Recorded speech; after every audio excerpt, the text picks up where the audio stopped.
Spider-Man is a 2002 American superhero film based on the Marvel Comics superhero of the same title.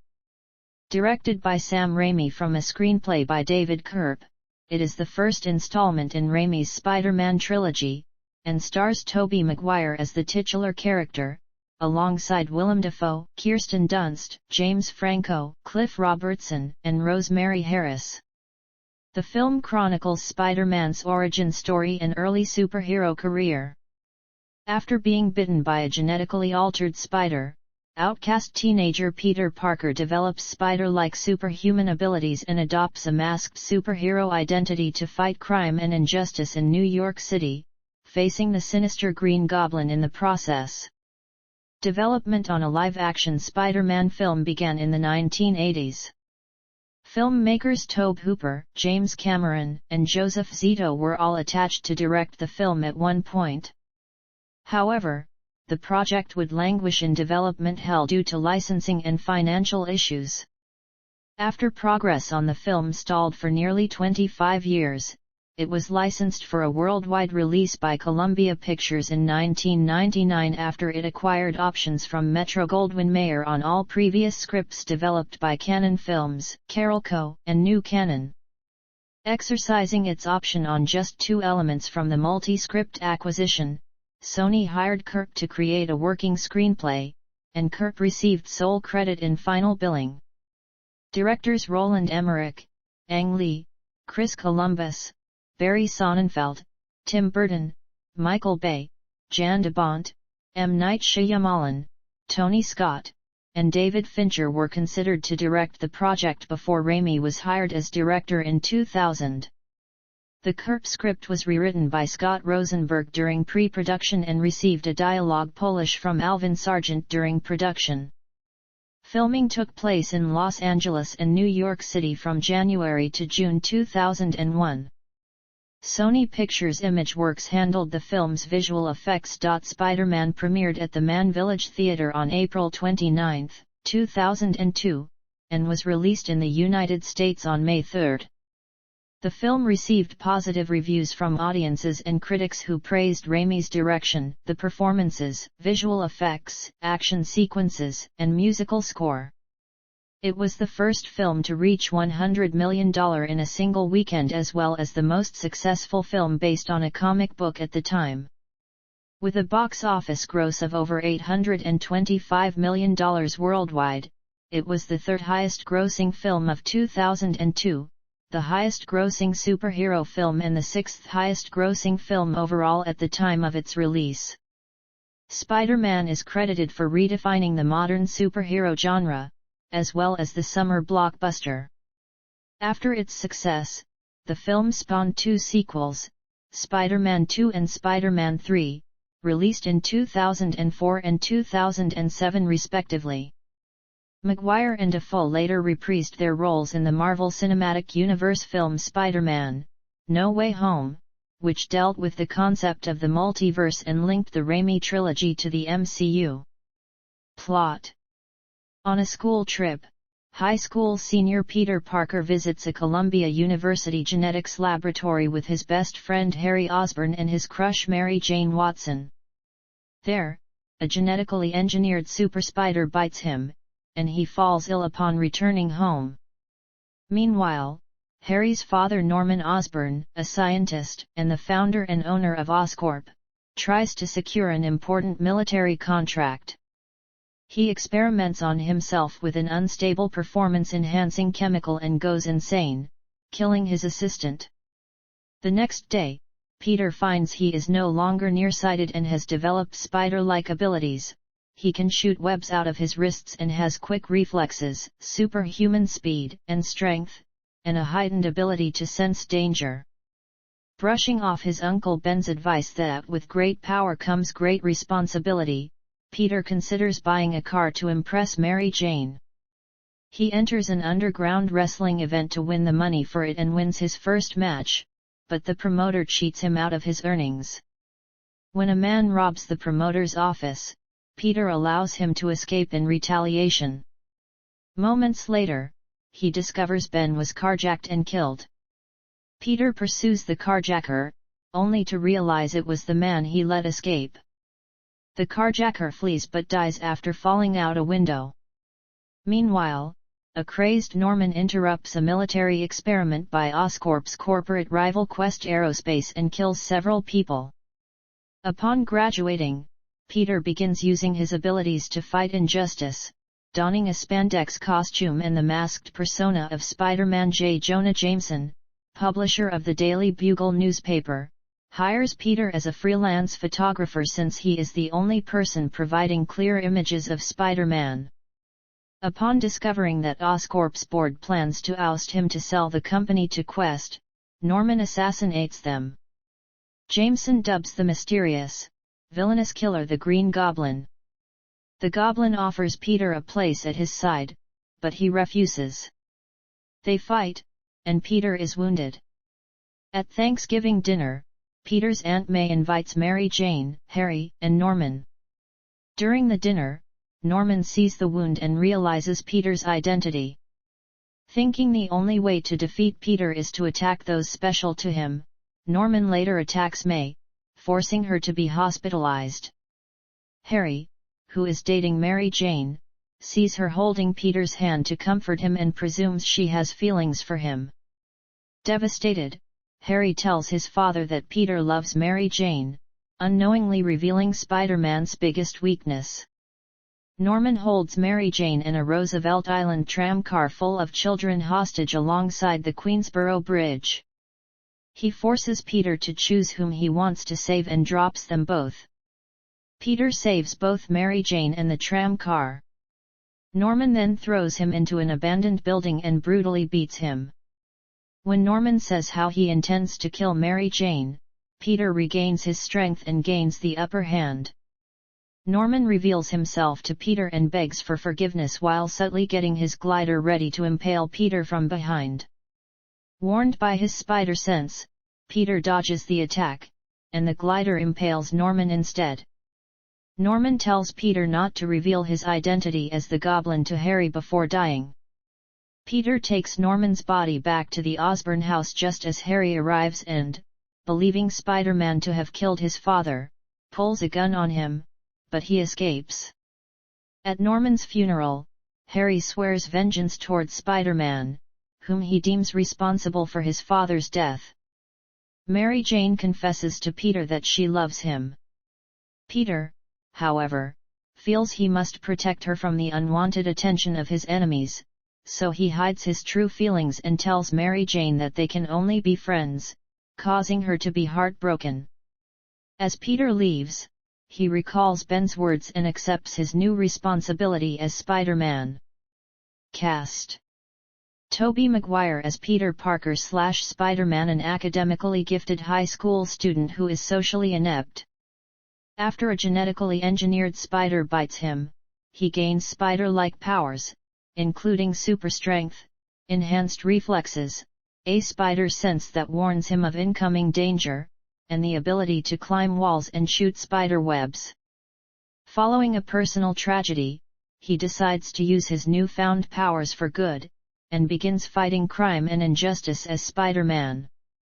Willem Dafoe as Norman Osborn / Green Goblin, a scientist and the CEO of Oscorp who tests an unstable strength enhancer on himself and develops a crazed alternate personality.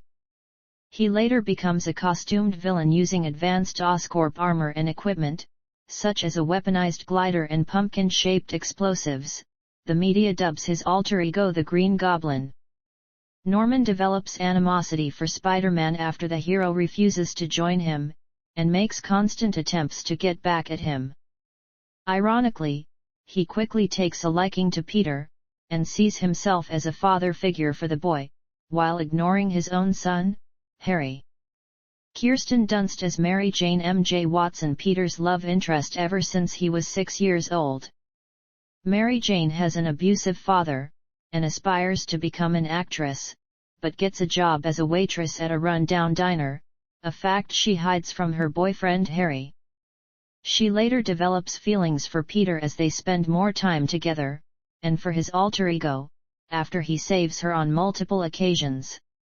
James Franco as Harry Osborn, Peter's best friend and flatmate, Mary Jane's boyfriend and Norman's son, who is envious of his father's apparent closeness with Peter. Before being cast as Harry, Franco had screen tested for Spider-Man himself. Cliff Robertson as Ben Parker, May Parker's husband and Peter's uncle, a laid-off electrician who is trying to find a new job.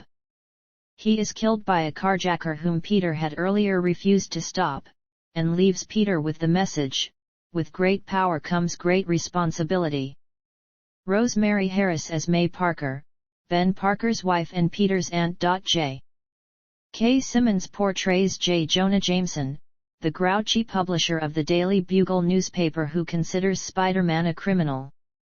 Ron Perkins portrays Mendel Stromm, Osborn's head scientist, while Gary Becker and Jack Betts play board members Maximilian Fargas and Henry Balkan. Stanley Anderson plays General Slocum and Jim Ward plays the project coordinator. John Paxton portrays Bernard Houseman, the butler to the Osborn family. Joe Manganiello portrays Parker's bully and rival Flash Thompson, while Sally Livingstone portrays Liz Allen. Bill Nunn, Ted Raimi, and Elizabeth Banks portray Daily Bugle editor Robbie Robertson, Daily Bugle employees Ted Hoffman, and Jameson's secretary Betty Brandt respectively. Michael Papajohn appears as the carjacker, the robber who kills Ben Parker. Bruce Campbell, a longtime colleague of director Sam Raimi, cameoed as the announcer at the wrestling ring Parker takes part in. Raimi himself appeared off-screen, throwing popcorn at Parker as he enters the arena to wrestle Bonesaw McGraw, while Jack Murdock is carried off on a stretcher. Spider-Man co-creator Stan Lee briefly appears in the film to grab a young girl from falling debris during the battle between Spider-Man and the Green Goblin at the World Unity Fair in Times Square. Octavia Spencer appears as a staff member at Parker's wrestling match. Tig Notaro was offered the role by Raimi and auditioned, but lost it to Spencer. R&B/soul singer Macy Gray appears as herself performing at the World Unity Fair. Lucy Lawless also appears as a punk rock girl who says "guy with 8 hands, sounds hot." She did the appearance as a favor to her husband, Xena, Warrior Princess creator Rob Tapert, on which Raimi had served as an executive producer alongside Tapert. One of the stunt performers in this film is actor Johnny Trine Nguyen. Kickboxer Benny the Jet Urquidez has an uncredited cameo as a mugger who attacks Mary Jane. Comedian Jim Norton shows up in one scene as a truck driver who has an unfavorable opinion of Spider-Man. R.C. Everbeck was intended to play Eddie Brock, but his scenes were unreleased. Brock eventually appeared in Spider-Man 3, portrayed by Topher Grace. K.K. Dodds plays Simpkins, Scott Spiegel plays a Marine cop, while Larry Joshua plays a promoter who cheats Parker out of his winnings. Production. Development. In the early 1980s, Marvel Comics was in negotiations with film producers to bring their flagship character Spider-Man to the big screen. Producer Roger Corman was the first to hold an option on the Spider-Man property and began to develop the film at Orion Pictures. Spider-Man co-creator Stan Lee was brought on to write a screenplay which featured Cold War themes and Dr. Octopus as the primary antagonist. The project did not come into fruition following budgetary disputes between Corman and Lee. The film rights were then acquired by Menahem Golan and Yoram Globus of the Cannon Group for $225,000. The two were not familiar with the character's background and mistook Spider-Man for being similar to a werewolf-like character. Leslie Stevens, creator of The Outer Limits, was hired to write a screenplay based on this concept. Stevens' script featured Peter Parker as an ID badge photographer who becomes subject to a mad scientist's experiment which transforms him into a human tarantula. Tobe Hooper, who was preparing to shoot the Texas Chainsaw Massacre 2 and Invaders from Mars for Cannon, signed on to direct. Stan Lee hated the horror route the studio was taking with the character and demanded that a new script be written that was closer to the source material. By 1985, a new script was being written by Ted Newsom and John Brancato. In this version, Peter Parker receives his spider-like abilities from a cyclotron experiment. Dr. Octopus served as the antagonist and was written as Parker's mentor-turned-enemy. Barney Cohen was brought in to do a rewrite which added humor, additional action scenes, and a supporting villain. Cannon hired Joseph Zito to direct the film, having previously directed the commercially successful Invasion USA for the studio. For the role of Peter Parker/Spider-Man, the studio considered Tom Cruise, while Zito was interested in casting actor and stuntman Scott Leva, who had previously done promotional appearances as Spider-Man for Marvel. Bob Hoskins was considered for Dr. Octopus, while Lauren Bacall and Katharine Hepburn were considered for Aunt May. Stan Lee expressed his desire to play J. Jonah Jameson in the film. The project was tentatively titled Spider-Man, the movie, and was budgeted between $15–20 million.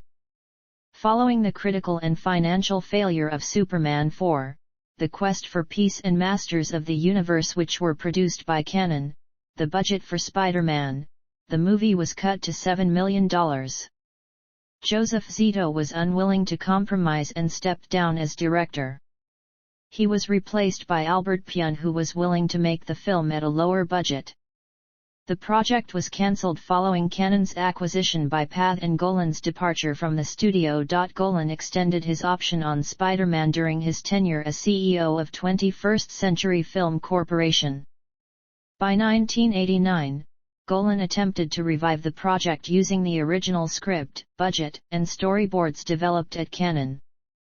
In order to receive production funds, Golan sold the television rights to Viacom, home video rights to Columbia Pictures, and theatrical rights to Carolco Pictures, where James Cameron became attached to write and direct the film. Cameron had previously met with Stan Lee to discuss a possible X-Men film until Lee convinced Cameron that he would be a good choice to direct a Spider-Man film. Cameron said superheroes were always fanciful to him. James Cameron submitted a treatment to Carolco in 1993, which served as a darker, more mature take on the character's mythos. In addition to featuring Spider-Man's origin story, it also included reimagined versions of the villains Electro and Sandman. The former was portrayed as a megalomaniacal businessman named Carlton Strand, while the latter was written as Strand's personal bodyguard named Boyd. Cameron's treatment also featured heavy profanity, and a sex scene between Spider-Man and Mary Jane Watson atop the Brooklyn Bridge. Carolco set a $50 million budget for Spider-Man, but progress stalled when Golan sued Carolco for attempting to make the film without his involvement. Cameron had recently completed True Lies for 20th Century Fox as part of a production deal with the studio. Fox attempted to acquire the film rights to Spider-Man for Cameron, but this proved unsuccessful. At this point, James Cameron had abandoned the project and began work on Titanic. He would reveal in a 1997 interview on The Howard Stern Show that he had Titanic star Leonardo DiCaprio in mind for the lead role. Charlie Sheen and Edward Furlong were also in consideration for Cameron's Spider-Man. In 1995, Metro-Goldwyn-Mayer acquired 21st Century Film Corporation, which had given them access to the previous Spider-Man scripts. MGM then sued Viacom, Sony Pictures, and Marvel, who they accused of fraud in the original deal with Cannon. The following year, 21st Century, Carolco, and Marvel would all file for bankruptcy. No film studio showed interest in a Spider-Man movie following the disastrous reception of Batman and Robin in 1997, which made film studios to not take the superhero genre seriously and have the perception that comic books were for kids. However, the release of Blade by New Line Cinema in 1998 and the development of X-Men by 20th Century Fox convinced some studios that a Marvel character could carry on a movie. Marvel would emerge from bankruptcy in 1998 and declare that Menahem Golan's option had expired and that the rights had reverted to them. Marvel would then sell the film rights to Sony Pictures Entertainment, Columbia Pictures' parent company, for $7 million. The deal came to effect in March 1999. While John Calley was in work, training at Columbia, he sought with Kevin McClory's claim to develop an unofficial James Bond movie franchise, partially based on the material used on Thunderball, and also had the rights to the novel Casino Royale. MGM and Danjik also had to sue Sony Pictures and Spectre Associates, regarding claims of how the McClory film with Sony has been demonstrated. The final blow came in March 1999, when Sony traded the Casino Royale film rights to MGM for the company's own Spider-Man project, thus starting right to production. In April 1999, although Sony Pictures optioned from MGM all preceding script versions of a Spider-Man film, it only exercised the options on the Cameron material, which contractually included a multi-author screenplay and a 45-page scriptment credited only to James Cameron. The studio announced they were not hiring Cameron himself to direct the film, nor would they be using his script. The studio lined up Roland Emmerich, Tony Scott, Chris Columbus, Barry Sonnenfeld, Tim Burton, Michael Bay, Ang Lee, David Fincher, Jan de Bont and M. Night Shyamalan as potential directors. However, most of the directors approached were less interested in the job than in the story itself. Fincher did not want to depict the origin story, pitching the film as being based on the night Gwen Stacy died storyline, but the studio disagreed. Columbus would later pass on the project to direct Harry Potter and the Sorcerer's Stone instead. Burton expressed a lack of interest by remarking that he was just a DC guy, given his past work in Batman and Batman Returns. Amy Pascal's choice for director was Sam Raimi. Raimi was attached to direct in January 2000, for a summer 2001 release. He had been a fan of the comic book during his youth, and his passion for Spider-Man earned him the job. Raimi's agent Josh Donen warned him that he wasn't Sony's preferred choice for the job, leading Raimi to cite all his reasons for which he would be the ideal director for the project during a meeting with Pascal, producer Laura Ziskin, Calley, Marvel Studios chief Avi Arad and film executive Matt Tolmach before abruptly ending his pitch after 1 hour, not wanting to overstay if Sony's executives didn't want him. Cameron's work became the basis of David Kirk's first draft screenplay, often word for word. Kirk said that Cameron's script was influential. Kirk pitched the idea of having Peter Parker not getting his Spider-Man suit until after the film's first 45 minutes so they could stretch out the origin story, and that Peter and Mary Jane would not get together at the end, feeling that they ending apart was romantic. Cameron's versions of the Marvel villains Electro and Sandman remained the antagonists. Kirk's rewrite substituted the Green Goblin as the main antagonist and added Dr. Octopus as the secondary antagonist.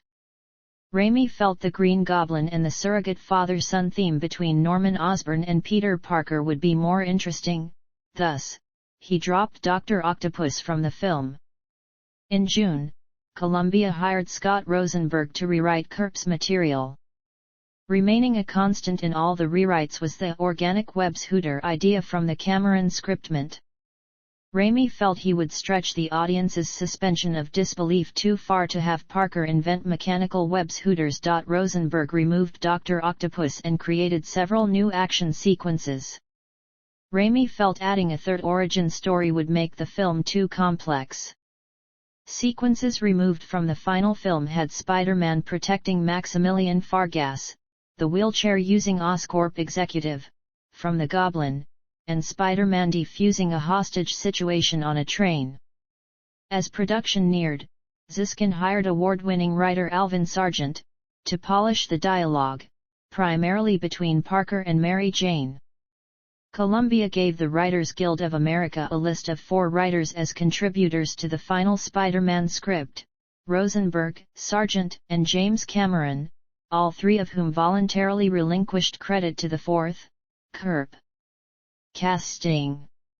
For the titular role, the filmmakers wanted someone who wasn't extraordinarily tall or handsome as Christopher Reeve, but who could have the heart and soul for the audience to identify with. The studio had expressed interest in actors Leonardo DiCaprio, Freddie Prinze Jr., Chris O'Donnell, Jude Law, Chris Klein, Wes Bentley, and Heath Ledger. Stan Lee had expressed interest in John Cusack for the role. DiCaprio had been considered by James Cameron for the role in 1995, while Raimi joked that Prinze won't even be allowed to buy a ticket to see this film. Sony made overtures to Law about Spider-Man. Pascal and her fellow executives pursued Ledger for the role due to her past collaborations, whereas Raimi met with Bentley but didn't meet with DiCaprio or Ledger. In addition, actors Scott Speedman, Jay Rodden and James Franco were involved in screen tests for the lead role. Joe Manganiello also auditioned for the role. He would eventually win the role as Parker's bully, Eugene Flash Thompson. Tobey Maguire was cast as Peter Parker/Spider-Man in July 2000, having been Sam Raimi's primary choice for the role after he saw The Cider House Rules. The studio was initially hesitant to cast someone who did not seem to fit the ranks of adrenaline-pumping, tail-kicking titans, but Maguire managed to impress studio executives with his audition. The actor was signed for a deal in the range of $3 to $4 million with higher salary options for 2 sequels. To prepare, Maguire was trained by a physical trainer, a yoga instructor, a martial arts expert, and a climbing expert, taking several months to improve his physique. Maguire studied spiders and worked with a wire man to simulate the arachnid-like motion and had a special diet, though he tried to be as fit as possible due to being a vegan. Nicolas Cage, Jason Isaacs, and John Malkovich were considered for the role of Norman Osborn/Green Goblin, but turned down the role. Willem Dafoe was cast as Norman Osborn/Green Goblin in November 2000. He felt attracted at the prospect of working with Raimi and the idea of making a comic book movie. Dafoe insisted on wearing the uncomfortable costume as he felt that a stuntman would not convey the character's necessary body language. The 580-piece suit took half an hour to put on. Kate Bosworth unsuccessfully auditioned for the role of Mary Jane Watson. Elizabeth Banks also auditioned for the role, but she was told by producer Laura Ziskin that she was too old for the role and was cast as Betty Brant instead. Kate Hudson turned down the role. Eliza Dushku, Mina Suvari, and Jamie King also auditioned for the role.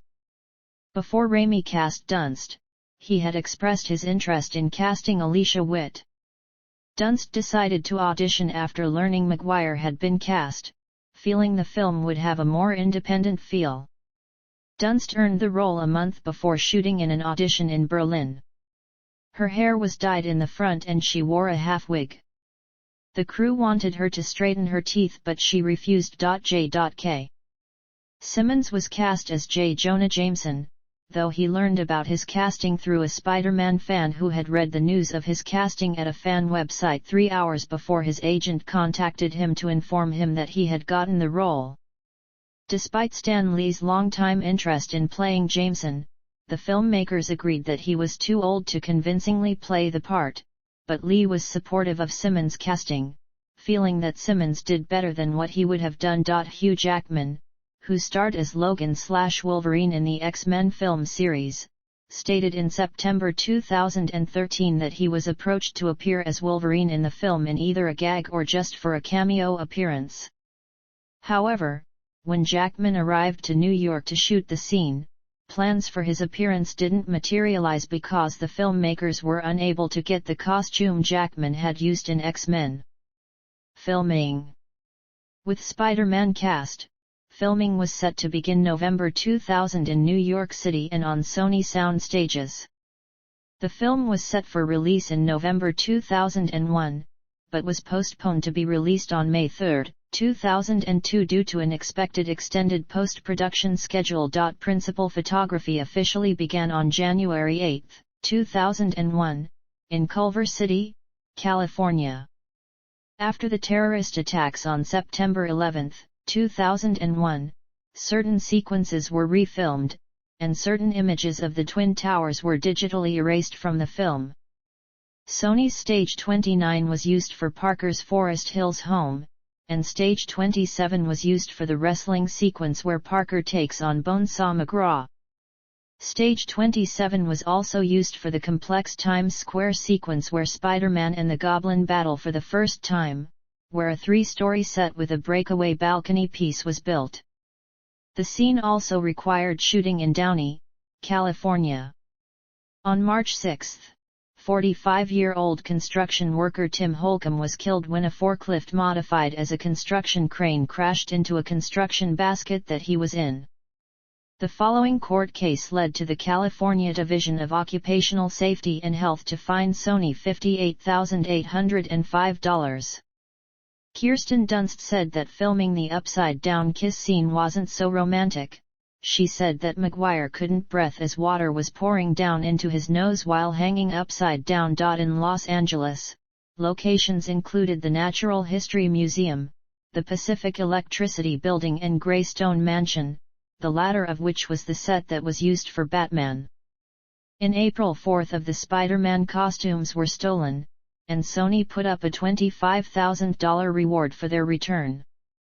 They were recovered after 18 months and a former movie studio security guard and an accomplice were arrested. Production moved to New York City for 2 weeks, taking in locations such as the Queensboro Bridge, the exteriors of Columbia University's Lowe Memorial Library and the New York Public Library, and a rooftop garden in the Rockefeller Center. The crew returned to Los Angeles where production continued. Filming wrapped in October 28, 2001. The Flatiron Building was used for the Daily Bugle. Design. Before settling on the look used in the film, the original headgear created for the Green Goblin was an animatronic mask created by Amalgamated Dynamics. One concept costume designer James Acheson became fond of was the idea of having a red emblem over a black costume. Another, which would eventually lead to the final product, featured an enlarged logo on the chest and red stripes going down the sides of the legs. Dafoe felt that the filmmakers wanted the Green Goblin to not look ridiculous but a little scary, leading to design a modern armor. He considered the animatronic Halloween mask kind of silly looking. In early development, Acheson experimented with a potential helmet-like design for the suit, which was then scrapped. To create Spider-Man's costume, Maguire was fitted for the skin-tight suit, being covered with layers of substance to create the suit's shape. It was designed as a single piece, including the mask. A hard shell was worn underneath the mask to make the shape of the head look better and to keep the mask tight while keeping the wearer comfortable. For scenes where he would take his mask off, there was an alternate suit where the mask was a separate piece. The webbing, which accented the costume, was cut by computer. The mask eye lenses were designed to have a mirror look. Visual effects. Visual effects supervisor John Dykstra was hired to produce the film's visual effects in May 2000. Dykstra met with Raimi while he was filming The Gift. He convinced Raimi to make many of the stunts computer-generated imagery, as they would have been physically impossible. Raimi had used more traditional special effects in his previous films and learned a lot about using computers during production. Raimi worked hard to plan all the sequences of Spider-Man swinging from buildings, which he described as ballet in the sky. The complexity of such sequences meant the budget rose from an initially planned $70 million to around $100 million. Shots were made more complicated because of the main character's individual color schemes, so Spider-Man and the Green Goblin had to be shot separately for effects shots. Spider-Man was shot in front of a green screen, while the Green Goblin was shot against blue screen. Shooting them together would have resulted in one character being erased from a shot. Dykstra said the biggest difficulty of creating Spider-Man was that as the character was masked, it immediately lost a lot of characterization. Without the context of eyes or mouth, a lot of body language had to be put in so that there would be emotional content. Raimi wanted to convey the essence of Spider-Man as being the transition that occurs between him being a young man going through puberty and being a superhero. Dykstra said his crew of animators had never reached such a level of sophistication to give subtle hints of still making Spider-Man feel like a human being. When two studio executives were shown shots of the computer-generated character, they believed it was actually Maguire performing stunts.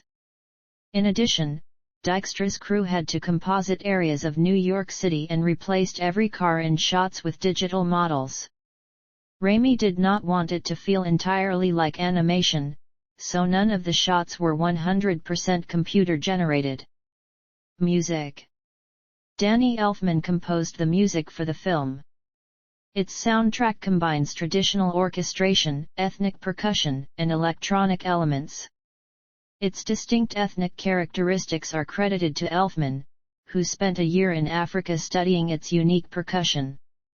Release. Marketing. After the terrorist attacks in the United States on September 11, 2001, Sony recalled teaser posters which showed a close-up of Spider-Man's head with the New York skyline reflected in his eyes. The film's original teaser trailer, released that same year, featured a mini-film plot involving a group of bank robbers escaping in a Eurocopter AS-355 twin squirrel helicopter, which gets caught from behind and propelled backward into what at first appears to be a net, then is shown to be a gigantic spider web spun between the World Trade Center towers. This trailer was attached to the screenings of Jurassic Park 3, American Pie 2, Final Fantasy, The Spirits Within, and Planet of the Apes. According to Sony, the trailer did not contain any actual footage from the film itself. Both the trailer and poster were removed after the events of the attacks, but can be found online. New teaser posters featuring Spider-Man and the Green Goblin were unveiled in November 2001. Meanwhile, a new trailer deemed acceptable by Sony was later released during Temptation Island and online on December 13, 2001. It made its theatrical debut 6 days later with the opening of The Lord of the Rings, The Fellowship of the Ring. Raimi later stated that the scene was, in fact, originally in the film but removed due to the recency of the attacks. Another Spider-Man trailer premiered online on March 27, 2002 and in theaters with the releases of Panic Room and The Rookie just 2 days later on March 29. To promote the release of the film, Sony partnered with CKE Restaurants to release kids' meal toys at Hardee's and Carl's Jr. restaurants. Beginning in April 2002, the locations offered customers 3 different Spider-Man collector's cups and patrons could purchase a Spider-Man figure to attach to their car radio antenna. A month later in May, Cool Combos for Kids would feature one of 4 different toys highlighting Spider-Man or his nemesis, the Green Goblin. KFC would then follow suit, releasing their own Spider-Man Kids meal toys at their locations in the United Kingdom. Other promotional partners included Dr. Pepper, Hershey's, Kellogg's, and Reebok. Theatrical. In the US, the film was almost given an R rating by the MPAA due to the intensity of the final fight between Spider-Man and the Green Goblin, thus leading to the scene being toned down slightly. Ultimately, it was rated PG-13 for stylized violence and action. Before the film's British theatrical release in June 2002, the British Board of Film Classification gave the film a 12 certificate. Due to Spider-Man's popularity with younger children, this prompted much controversy. The BBFC defended its decision, arguing that the film could have been given a 15.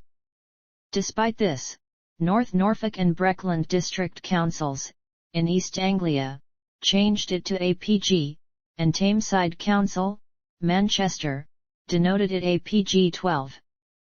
In late August, the BBFC relaxed its policy to 12A, leading Sony to re-release the film. Home media. Spider-Man was released on DVD and VHS on November 1, 2002 in North America and Australia, and on November 25, 2002 in the UK. Over 7 million DVD copies were sold on the first day of release. The film would hold the record for having the highest single-day DVD sales until it was taken by Finding Nemo in 2003. As of 2022, it has the single-day record for any live-action film. In just a few days, the DVD release sold more than 11 million copies, beating Monsters, Inc., and setting records for any DVD release. While the VHS release sold over 6.5 million copies, the DVD release went on to become one of the best-selling live-action DVD titles of all time, with over 19.5 million copies being sold. This 2-disc DVD release comes in widescreen and full-screen versions. Bonus features on the first disc include commentaries, character files, marketing champagne with music videos, TV spots, and trailers, weaving the web pop-up factoids, the SpiderSense option that pops up an icon of Spider-Man while disabling subtitles, and more. As for the second disc, the special features are an HBO special called The Making of Spider-Man, The Evolution of Spider-Man, Outtakes, Screen Tests, an E! Network special called Spider-Mania, and more. Both discs feature DVD-ROM features, such as a countdown to Spider-Man 2, record your own commentary, and an Activision game. The film's American television rights were sold for $60 million. Related gross toy sales were $109 million. Its American DVD revenue by July 2004 was $338.8 million. Its American VHS revenue by July 2004 was $89.2 million.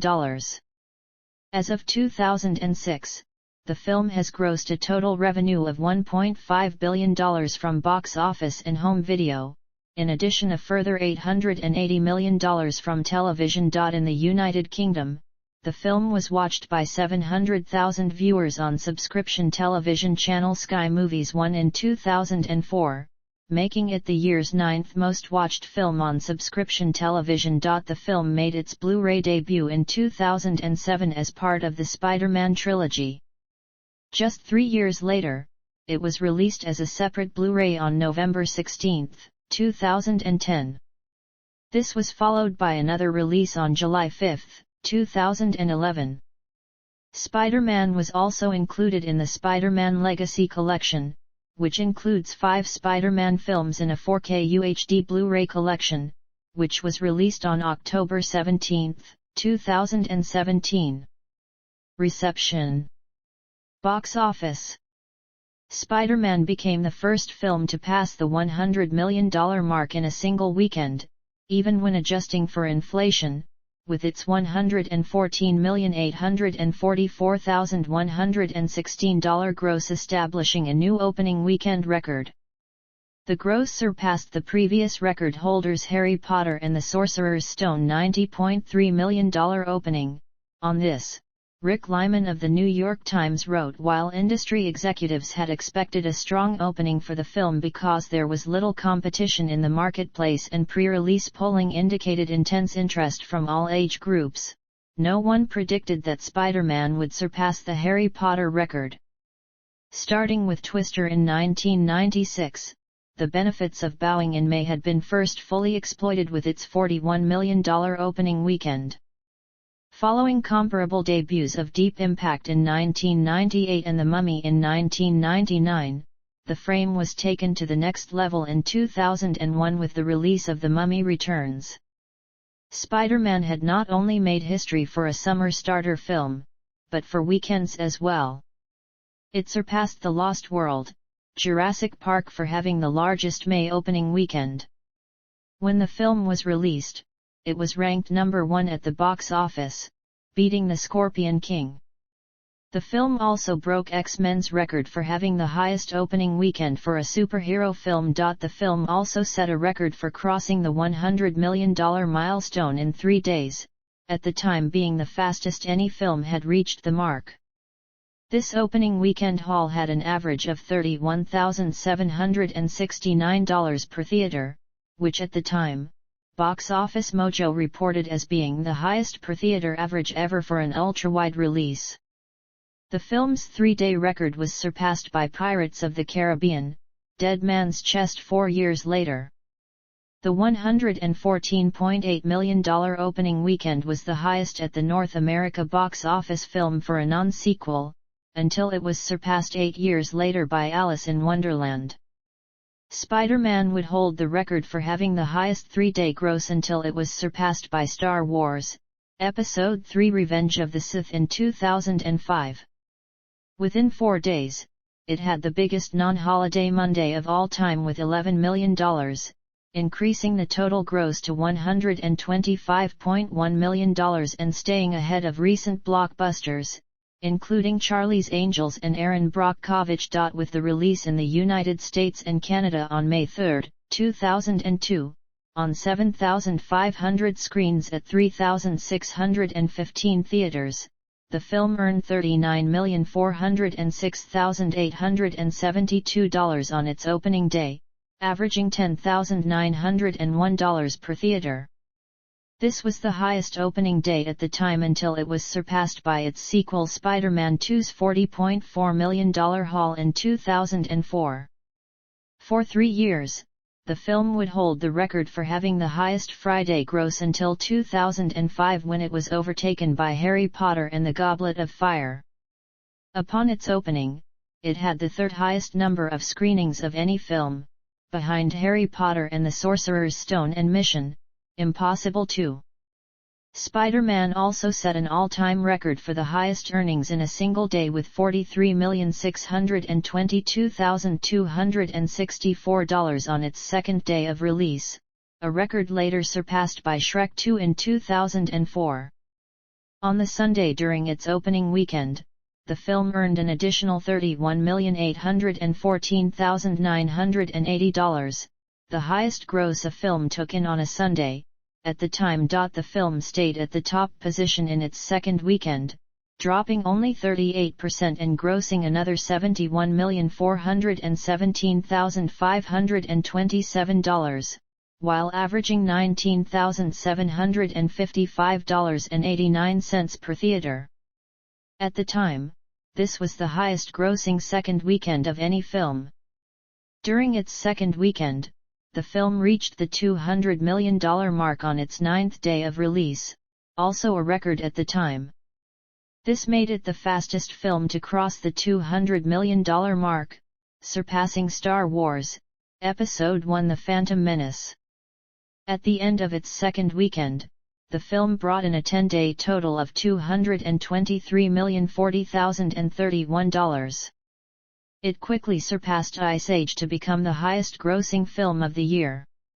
Spider-Man had crossed over 149 spots on the top-grossing film chart, landing in 29th place between Rush Hour 2 and Mrs. Doubtfire while excelling past the final tallies of other films, including Batman Forever, Mission Impossible 2 and The Mummy Returns. The film dropped to the second position in its third weekend, behind Star Wars, Episode II: Attack of the Clones, but still made $45,036,912, dropping only 37%, averaging $12,458 per theater, and bringing the 17-day tally to $285,573,668.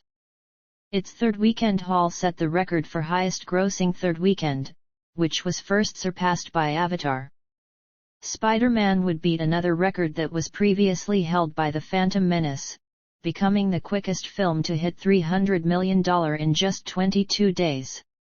It stayed at the second position in its fourth weekend, grossing $35,814,844 over the 4-day Memorial Day frame, dropping only 21% while expanding to 3,876 theaters, averaging $9,240 over 4 days, and bringing the 25-day gross to $333,641,492. Within 66 days, it was the fastest film to approach $400 million, tying its record with Titanic. Both films held this record for 2 years before being surpassed by Shrek 2. At the box office, Spider-Man became 2002's highest-grossing film with $407,022,860 in the US and Canada, defeating The Lord of the Rings, The Two Towers and Attack of the Clones. As of 2021, Spider-Man ranks as the 37th highest-grossing film of all time in the US and Canada, not adjusted for inflation. The film also grossed $418,002,176 from its international markets, bringing its worldwide total to $825,025,036, making it 2002's third highest-grossing film behind The Two Towers and Harry Potter and the Chamber of Secrets, and the 58th highest-grossing film of all time, worldwide. Additionally, it was the highest-grossing Sony film of all time, beating out Men in Black. Spider-Man also dethroned Batman's record for becoming the highest-grossing superhero film of all time. The film sold an estimated 69,484,700 tickets in the US. It held the record for most tickets sold by a comic book movie until The Dark Knight topped it in 2008. As of 2020, it is still the sixth highest-grossing comic book movie of all time adjusted for inflation.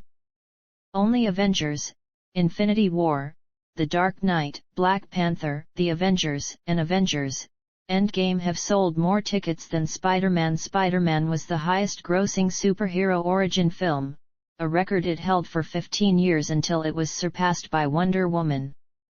As of 2020, it is the 12th highest-grossing superhero film, as well as the 12th highest-grossing comic book adaptation in general. Internationally, Spider-Man opened in 17 territories in its first week, earning a total of $13.3 million. It scored the second highest opening in Iceland, Singapore, and South Korea. Plus, Russia and Yugoslavia had the third best all-time film opening. Spider-Man would score the biggest opening in Switzerland with $1.4 million and 160,000 admissions from 106 screens, surpassing The World Is Not Enough.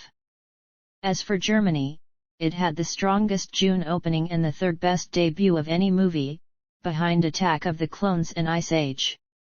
Its opening screenings in France were a massive 10,645 admissions from 27 screens, beating out the French film Astérix and Obélix, Mission Cleopatra. Additionally, it set the highest opening gross in Spain. Meanwhile, Spider-Man would go on to unleash new opening records in the UK during the 2002 FIFA World Cup soccer game. The film made $13.9 million from 509 screens, making it the country's fifth biggest movie opening, trailing only behind Harry Potter and the Sorcerer's Stone, The Phantom Menace, The Lord of the Rings, The Fellowship of the Ring and Attack of the Clones. In addition, Spider-Man had the largest opening of any film in the UK with a BBFC certificate higher than a PG rating, staying ahead of Independence Day and Hannibal. Despite lunch matches, it still led the weekend box office to a bigger 110% week-to-week increase and a 130% year-on-year increase when Pearl Harbor led the chart during its third week. In India, the film was simultaneously released in English and 3 different languages across 250 screens, becoming the widest reach and return for a Hollywood title since The Mummy Returns in 2001. It was even Sony's first major release in the country since Godzilla in 1998. The total number of international markets that generated grosses in excess of $10 million include Australia, Brazil, France, Algeria, Monaco, Morocco, and Tunisia, Germany, Italy, Japan, Mexico, South Korea, Spain, and the United Kingdom, Ireland, and Malta. Spider-Man became the highest-grossing superhero film of all time at the time of its release, both domestically and worldwide. Its domestic gross was eventually topped by The Dark Knight. Its worldwide gross was first surpassed by Spider-Man 3. The film also held the record as Sony's highest-grossing film domestically until 2018, when it was finally surpassed by Jumanji: Welcome to the Jungle. Critical response. On review aggregator Rotten Tomatoes, Spider-Man holds an approval rating of 90% based on 244 reviews, with an average rating of 7.6/10. The website's critics' consensus reads, "Not only does Spider-Man provide a good dose of web-swinging fun, it also has a heart, thanks to the combined charms of director Sam Raimi and star Tobey Maguire." Metacritic, which uses a weighted average, has assigned the film a score of 73 out of 100 based on 38 critics, indicating generally favorable reviews. Audiences polled by CinemaScore gave the film an average grade of A on an A and to F scale. The casting, mainly Tobey Maguire, Willem Dafoe, and J.K. Simmons, is often cited as one of the film's high points. Eric Harrison, of the Houston Chronicle, was initially skeptical of the casting of Maguire, but after seeing the film he stated, "It becomes difficult to imagine anyone else in the role." USA Today critic Mike Clark believed the casting rivaled that of Christopher Reeve as 1978's Superman. Owen Gleiberman, of Entertainment Weekly, had mixed feelings about the casting, particularly Tobey Maguire. Maguire, winning as he is, never quite gets the chance to bring the two sides of Spidey, the boy and the man, the romantic and the Avenger, together. The Hollywood Reporter's Kirk Honeycutt thought, "The filmmaker's imaginations work in overdrive from the clever design of the cobwebby opening credits and Spider-Man and M.J.'s upside-down kiss after one of his many rescues of her to a finale that leaves character relationships open-ended for future adventures." LA Weekly's Manala Dargis wrote, "It isn't that Spider-Man is inherently unsuited for live-action translation, it's just that he's not particularly interesting or, well, animated." Giving it 2.5 stars out of 4, Roger Ebert of the Chicago Sun-Times felt that the film lacked a decent action element. Consider the scene where Spider-Man is given a cruel choice between saving Mary Jane or a cable car full of school kids. He tries to save both, so that everyone dangles from webbing that seems about to pull loose. The visuals here could have given an impression of the enormous weights and tensions involved, but instead the scene seems more like a bloodless storyboard of the idea. Stylistically, there was heavy criticism of the Green Goblin's costume, which led IGN's Richard George to comment years later, "We're not saying the comic book costume is exactly thrilling, but the goblin armor from Spider-Man is almost comically bad. Not only is it not frightening, it prohibits expression." Entertainment Weekly put The Kiss in Spider-Man on its end-of-the-decade best-of list, saying, "There's a fine line between romantic and corny." And the rain-soaked smooch between Spider-Man and Mary Jane from 2002 tap dances right on that line. The reason it works? Even if she suspects he's Peter Parker, she doesn't try to find out. And that's sexy. Empire magazine ranked Spider-Man 437 in its 500 greatest movies of all time list in 2008. Accolades. The film won several awards ranging from Teen Choice Awards to the Saturn Awards, and was also nominated for 2 Academy Awards for Best Visual Effects and Best Sound, but lost to The Lord of the Rings, The Two Towers and Chicago, respectively. While only Danny Elfman brought home a Saturn Award, Raimi, Maguire, and Dunst were all nominated for their respective positions. It also took home the People's Choice Award for Favorite Motion Picture. The film was nominated for Favorite Movie at the Nickelodeon Kids' Choice Awards, but lost to Austin Powers in Goldmember. Future sequels. 2 sequels to Spider-Man were produced and directed by Sam Raimi. Spider-Man 2 was released on June 30, 2004, while Spider-Man 3 was released on May 4, 2007.